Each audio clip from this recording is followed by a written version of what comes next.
usa ka katawhan.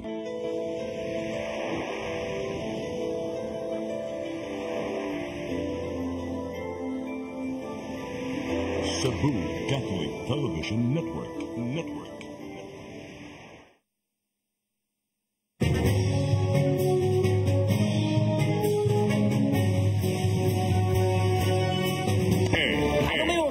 Ano ngayon?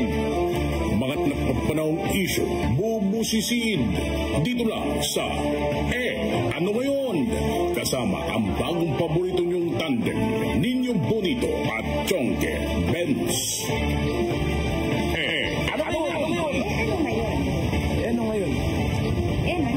Ano ngayon? Ang budget ng bansa ay galing sa taxes natin. Yan ang pinakamalaking source. Ang iba sa grant o kaya sa utang. Tapos, minsan galing sa pagbebenta ng government's assets. Pang-apat yung savings. Savings ang malala kasi ibabalik sa treasury. Tapos, discretionary fund na yan ng presidente. Bahala siya kung saan niya gagastusin. Basta ang justification ay lawful. Ngayon ay panahon na naman ng pagbusisi sa budget para sa taong 2025 dahil ang Kongreso ang may power of the purse. Sa kanila, nagkakaroon ng deliberasyon kung para saan gagastahin ang ultimo kaliit-liit ng pera natin.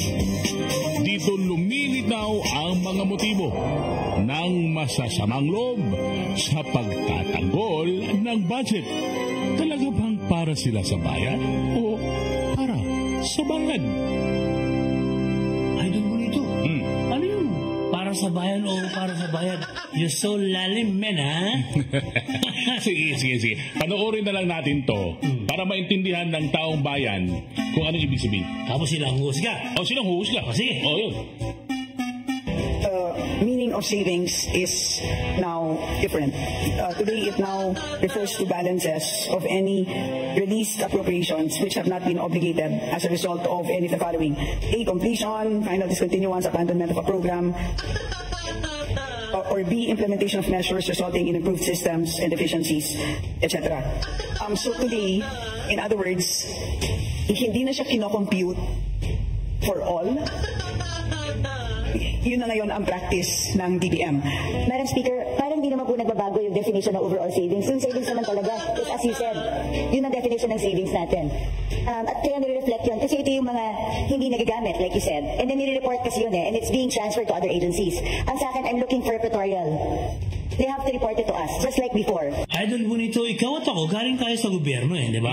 So alam natin na yung savings kung minsan ay nagagamit ng ibang ahensya, pero hindi naman for public service. Kaya namamanipulate nga yung savings Correct. Yan ang gustong ingatan ni Congressman Herrera. Ang maling paggamit ng savings o impok na pera natin. Ano ang tawag sa nagmamalinis pero illegal ang paggamit ng impok na pera ng bayan? Ano? Impokrita? Madam Speaker, yun po yung point ko. Bakit nawawala yung report ng overall savings? Dapat nakikita po natin yon dito sa Kongreso kasi savings po yan na hindi na po alam ng Kongreso kung saan napupunta. And it's part of our obligation to know where these savings are. Ang pagkakaiba, Madam Speaker, today is that the agencies themselves use their own savings. So, they can modify on their own. So, hindi katulad dati na nililipat sa ibang ahensya. And does this mean hindi siya nire-report? No, pero yes. So, but tama po yung observation ninyo, and I think that is a very important point. Hindi naman dahil nag-iba ng practice ay nawalan na sila ng responsibilidad na mag-report. Napakadaling mag-declare ng savings kung bibigyan natin ng blanket authority ang departments to use the savings and use it whenever they want or augment something without passing through Congress. Aminado si Representative Stella Kimbo na mali ang paggamit ng pera na walang report sa Congress. Aba, turuan niya ang mga ahensya na matutong gumawa ng report. Hindi ba, Professor? Idol. Mahirap magkaroon ng financial documentation. Ay! Panalo ka. Can you define earmarked revenues through you, Madam Speaker. Earmarked revenues, Madam Speaker, are identified revenues required by law to be used for designated activities, benefits, or purposes which can be either classified as use of income or special account in the general fund or SAGF. Nung pong nag-interpolate tayo, sinabi po sa akin that the cash isn't available, the cash is being used. Madam Speaker, Madam Sponsor, tama po ba na pwedeng gamitin ang earmarked revenues ng national government wherever it pleases? Yun ang practice po ng natin. But let me Madam explain. Speaker, yung tanong ko po, hindi kung practice siya or hindi. Tama po ba na ginagamit natin ang earmarked revenues for other things other than specified in the law? Parang kung tayo po ay nagde-deposito sa isang bangko, nagdeposito tayo ng 100 piso, iniwan natin sa bangko yung ating 100 pesos. Habang hindi natin kailangan yung 100 pesos na yan, ini-invest ng bangko yung 100 pesos na yan. But at any point in time that we demand 100 pesos plus the interest, dapat ibibigay sa atin ng bangko yung pera natin. At any point in time that we want it, it must be available. So ganun po ang konsepto ng earmarked revenues. Saan po nakasulat na ganun ang ibig sabihin ng earmarked revenues? Na pwede siyang gamitin pag hindi ginagamit pa. Bawat earmarked revenue may batas. At walang blanket authority doon na sinasabing pwede mo munang gamitin habang hindi ginagamit ng agency. Kasi yung cash naman hindi pa ginagamit ng ahensya. So hiramin ko muna. Paano kung hindi ko na may balik? Paano kung hindi na tayo makautang? Hindi po ba pag regular ka na tao, ginamit mo ang pera na hindi para doon? Qualified theft na to. O kaya, pwedeng technical malversation of funds if you use it for another thing. Saan po sinasabing batas na yung cash na nakolekta ng isang collecting agency para sa isang bagay na naka-earmark? Kaya po tayo nagpasa ng batas sa Kongreso. Gusto ko itong SUF para lamang sa free wifi. O meron na siyang 24 billion na cash na nakadeposito. Pero sabi nga, yung cash na to nawawala na kasi ginagamit siya habang hindi pa ginagamit ng free wifi. Yun lang naman tinatanong ko, ano po bang batas ang nagsasabi? Yung cash na para sa free wifi, pwede munang hiramin ng national government para gastusin sa ibang bagay nang hindi nagpapaalam sa tamang or walang proper documentation.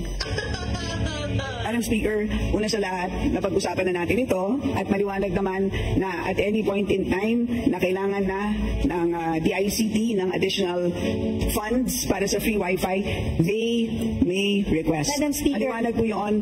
Pero kung meron pong legal question ng ating kagalang-galang na PH Herrera, nandito naman po ang DOJ, Judiciary, pwede po siyang magtanong ng legal opinion, ng opinion mula sa DOJ because that is really beyond us. We are the power of the purse here. Tayo po ang nagpasa ng batas. Yung pera na in-earmark natin, mahirap po na ginagamit. Tapos pag kailangan na, sasabihin mo, pag kailangan na, nandyan. Ano kung wala? Hindi ba ganun yung mga estafa cases? Hindi ba ganun yung mga pyramiding scams? Na pagka umutang ka ng pera, for such a, di ba, tapos biglang pag kailangan na, hindi mo na makuha.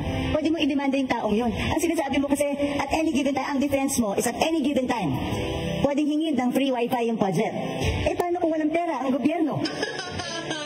Sa akin, hindi yung it's readily available. That's not the point. Ang punto dito, pwede bang gamitin para sa ibang bagay ang cash na inalak ng Kongreso para sa isang particular na bagay?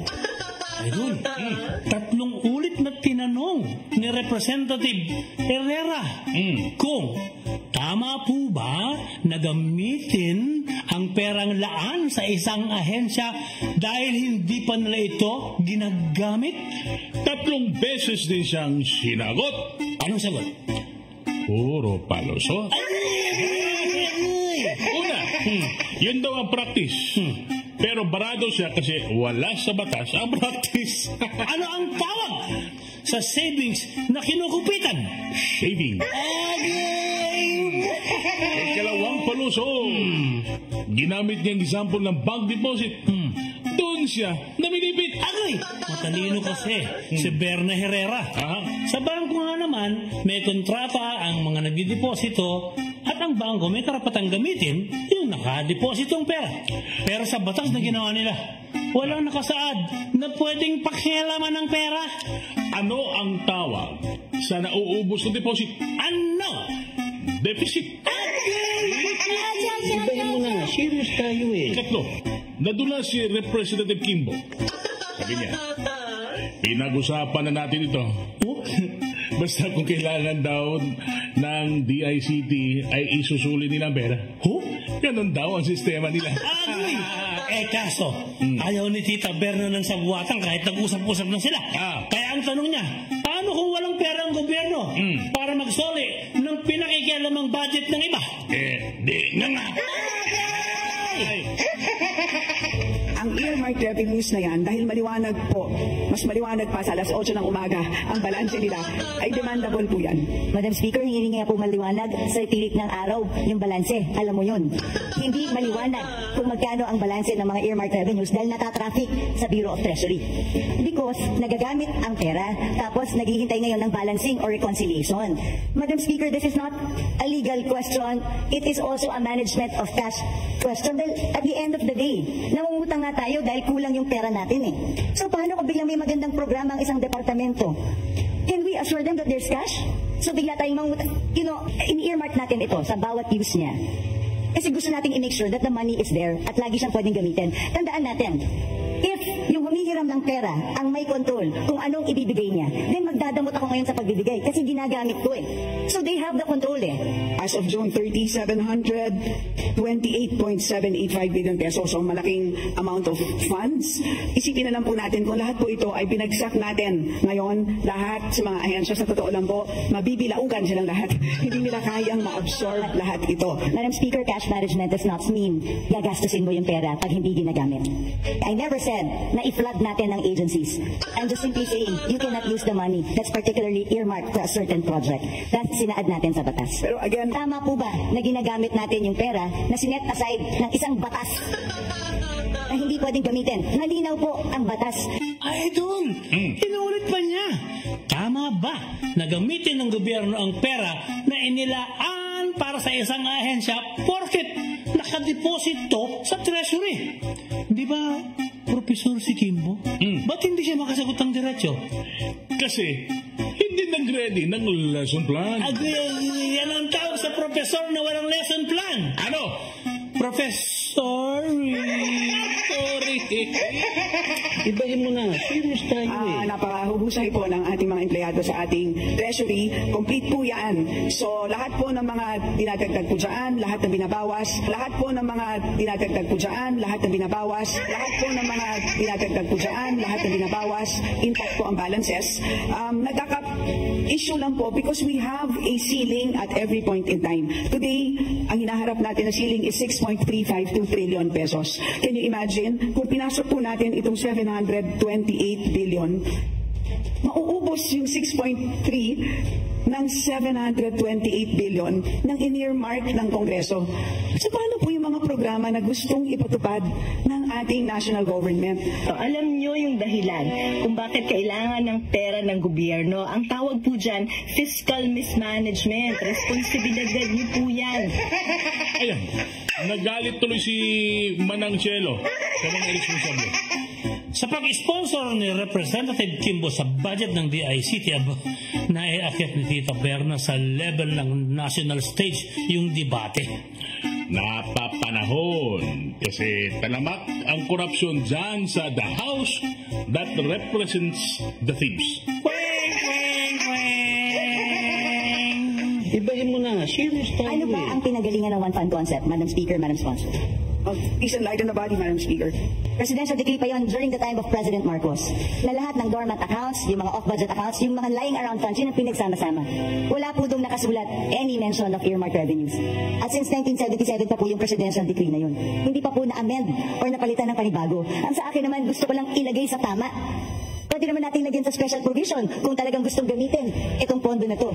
Pero ang tanong ko, hindi ba dapat natin malaman sa Kongreso kung saan, kailan hiniram yung 700 billion? Kunwari may 700 billion. Anong portion ng 700 billion ang hiniram? Hiniram para sa anong bagay? Tama ba na walang report sa atin na hiniram yung perang to? Tama ba na hindi nag-report sa agency? Kunwari, ako si DICT. Ang alam ko, meron akong 24 billion. Tama ba na hindi magpapaalam sa kanila? Pwede bang hiramin namin ang cash na ito para magamit namin sa ibang bagay? So, Madam Speaker, again, babalik po ako dun sa aking analogy earlier. Ang bangko niyo po ba, tuwing ini-invest yung 100 piso na dineposito ninyo, ay tinatawagan ba kayo para Ay, Madam Speaker, kung ako po ay hindi nag-authorize, pwede ko pong sabihin sa bangko, huwag niyong galawin itong certain portion na to. Because tandaan nyo, hindi mo pwedeng i-relate sa bangko to, batas ito. Hindi mo pwedeng i-relate sa bangko to, batas ito. Hindi mo pwedeng i-relate sa bangko to, batas ito. May blanket kang pinirmahan sa bangko. Nung nagdeposito ka, alam mo na pwede niyong gamitin para invest. That's part of the contract you paid for when you opened the account. Pero ito, batas ito na pinasa natin na earmark ang certain fund for a certain thing. Wala tayong authority na binigay doon sa ating batas. O habang may cash, habang hindi ginagamit, pwede niyong gamitin, national government, kung saan niyo gusto. Pag tinapos tayo, gamitin niyo na. O basta siguraduhin niyo, pagka kailangan ko na, ibalik niyo sa akin. Ayaw niya sumunod sa batas. Parang marunong pa siya sa batas. Idol, tanggalin mo yung parang. Marunong pa siya sa batas. Mas na, better pa. Ayun! In other words, when you deposit money sa bangko, yung the exact 100 pesos, serial number 0001, hindi naman yun yung the exact bill na isasoli sa'yo once you make a withdrawal. Paano yung mga nagsarang bangko? Dahil ginamit nila yung pera eh. Nag-overuse sila ng pera ng dineposito ko eh. So nung nag-withdraw ko, hindi na mabalik sa akin. Dahil nagsarado yung bangko eh.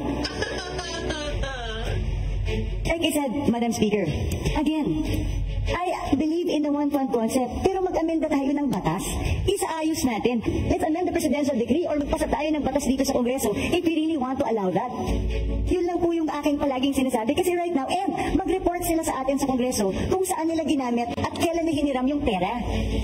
Kung kunwari, nagbigay ka ng pera specific sa iyong staff, para dyan lang yan. Tapos hiniram ng staff mo, hiramin ko lang naman ibabalik ko rin ha. Is that okay? Does it make it okay? That is, I stand by my position that accounting-wise po, hindi naman ginagastos ang earmark revenue as long as hindi program, intact po ang balances ng ating earmark revenues. So, Madam Speaker, paano nga pag hindi na ibalik? Paano kung walang pera yung gobyerno? What happens now? Because ginamit natin for other things, pinabayad natin ng utang.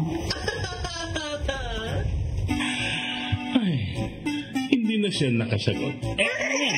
Hindi ba rin? Hindi nakasagot. Pakurap-kurap naman sa pagpapacute. Dismayado tayo kay Representative Kimbo. Miss, Nakakaduda. mismong taga Marikina.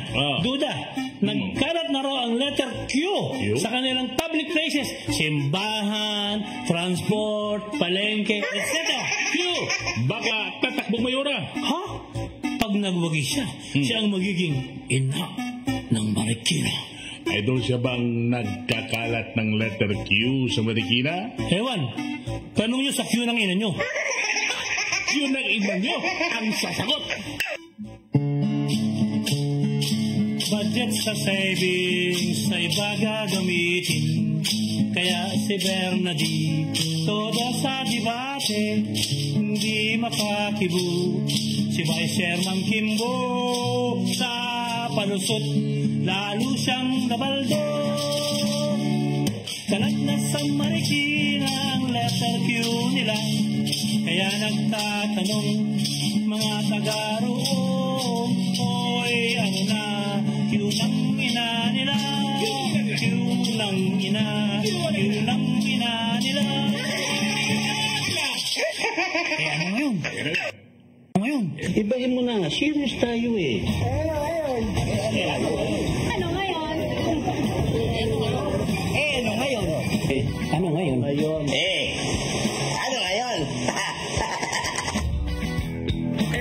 Ano ngayon? Kasama ang bagong paborito niyong tandem